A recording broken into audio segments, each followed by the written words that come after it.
ജനുവരി 6 Epiphany അഥവാ ദനഹ.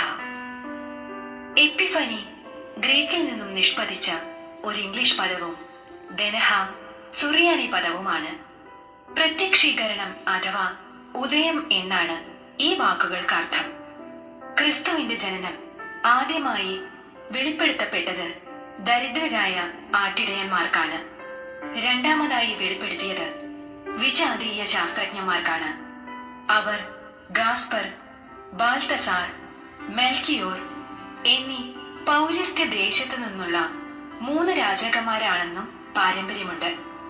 ക്രിസ്തു യഹൂദന്മാർക്ക് മാത്രമായി ജനിച്ച രക്ഷകനല്ല, അഖില ലോക ജനങ്ങൾക്കു വേണ്ടി ജനിച്ചവനാണെന്നും ഈ പ്രത്യക്ഷീകരണം വിശദമാക്കുന്നു.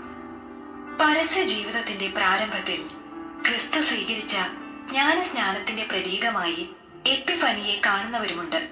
ഈശോയുടെ ദൈവത്വത്തെ അംഗീകരിച്ച് അവിടുത്തെ സ്നേഹിക്കാനും ആരാധിക്കാനും, രാജ്യത്വത്തെ അംഗീകരിച്ച് അവിടുത്തെ കൽപ്പനകൾ അനുസരിക്കാനും, മനുഷ്യത്വത്തെ അംഗീകരിച്ച് അവിടുത്തോട് ചേർന്ന് സഹിക്കാനും ദനഹ തിരുനാൾ നമ്മളെ ക്ഷണിക്കുന്നു.